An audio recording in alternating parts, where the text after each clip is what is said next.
আমাদের ফোন একবার চার্জ করলে 1 থেকে 2 দিন চলে, কিন্তু হটওয়ে একটি এমন ফোন নিয়ে আসতেছে যেটি একবার চার্জ করলে 50 দিন চলবে। হ্যাঁ বন্ধুরা, শুনে অবাক মনে হলো, বাট এটাই সত্যি, কারণ এটিতে থাকবে 15,000 mAh একটি বড় ব্যাটারি এবং এই ফোনটির প্রাইসও যথেষ্ট কম।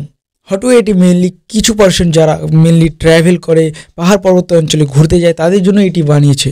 তো বন্ধুরা, আপনারাও যদি এই ফোনটার দরকার হয় তাহলে অবশ্যই গোটা ভিডিও দেখুন, কারণ এই ভিডিওতে আমি বলতে চলেছি কত টাকা প্রাইস পয়েন্ট এবং কী স্পেসিফিকেশনের সাথে কোথায় আপনি এই ফোনটি পাবেন। তো বন্ধুরা, চলো ভিডিওটি স্টার্ট করা যাক, লেটস স্টার্ট।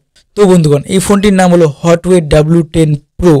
এই ফোনটিতে ডিসপ্লে হিসেবে থাকবে 6.5 ইঞ্চ ফুল এইচডি ডিসপ্লে এবং এই ডিসপ্লেটি একটি ওয়াটার ড্রপ ডিসপ্লে হবে। ওভারঅল যদি আমি এই ফোনটির ডিসপ্লে কথা বলি, একটি ভালো কোয়ালিটির ডিসপ্লে পাবেন আপনি এই ফোনটিতে প্রসেসর হিসেবে থাকবে হেলিও P22 প্রসেসর এবং র্যাম ভেরিয়েন্ট হিসেবে থাকবে 6GB র্যাম এবং 64GB স্টোরেজ। ফোনটির ডিজাইনটি সত্যি অসাধারণ এবং এটির বিল্ড কোয়ালিটি অসাধারণ লেভেলের, যার ফলে এই ফোনটি সহজেই ভেঙে যাবে না বা পড়ে গেলেও কোনো কিছু হবে না। ফোনটিতে IP68 রেটিং আছে, যার ফলে এই ফোনটি আপনি জলে ডুবালেও এই ফোনটি কিচ্ছু হবে না। এবার আসি ক্যামেরাতে। সো ফ্রেন্ডস, এই ফোনটির রিয়ারে রয়েছে ট্রিপল ক্যামেরা সেটআপ, মানে 20 মেগাপিক্সেল মেইন ক্যামেরা, সাথে 8 মেগাপিক্সেল আলট্রা ওয়াইড ক্যামেরা এবং একটি AI লেন্স, এবং ফ্রন্ট ক্যামেরা হিসেবে থাকবে 5 মেগাপিক্সেল ফ্রন্ট ক্যামেরা।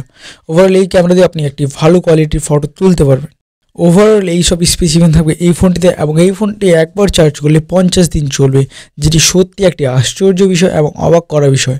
এবং এই সব স্পেসিফিকেশনে এই ফোনটির প্রাইস প্রায় $200, যা ইন্ডিয়াতে প্রায় 16,000 টাকা এবং বাংলাদেশে 20,000 টাকা।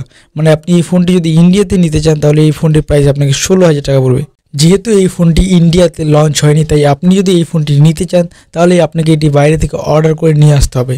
মানে ওটার জন্য আপনাকে শিপিং খরচা প্রায় 1 থেকে 1,500 টাকা খরচা হতে পারে। ওভারঅল যদি এই ফোনটি আমি ইন্ডিয়াতে প্রাইসের কথা বলি শিপিং খরচা দিয়ে, তাহলে এই ফোনটি শিপিং খরচা দেওয়ার পরে এই ফোনটির প্রাইস হবে প্রায় 18,000 টাকা এবং এই ফোনটি বাংলাদেশে প্রাইস হবে শিপিং খরচা দিয়ে প্রায় 22,000 টাকার মতো। তো বন্ধুগণ, আমার মতে যারা মেনলি ঘোরাঘুরি করে, পাহাড় পর্বত অঞ্চলে যাওয়া আসা করে, আর কারো যদি এত বড় এমএজি ব্যাটারি প্রয়োজন হয় তাহলে তারা এই ফোনটি নিতে পারে। ডিসক্রিপশনে এই ফোনটি নেওয়ার লিঙ্কটি দিয়ে দিব, আপনারা চাইলে ওখান থেকে অর্ডার করতে পারেন ফোনটিকে। তো বন্ধুগণ, এই ফোনটির ব্যাপারে আপনার কি মত তা অবশ্যই কমেন্ট করে জানান। আজকে এই পর্যন্ত, দেখা হচ্ছে পরের ভিডিওতে। ভিডিওটি ভালো লাগলে অবশ্যই লাইক করবেন এবং চ্যানেলটিকে সাবস্ক্রাইব করবেন। Thanks for watching.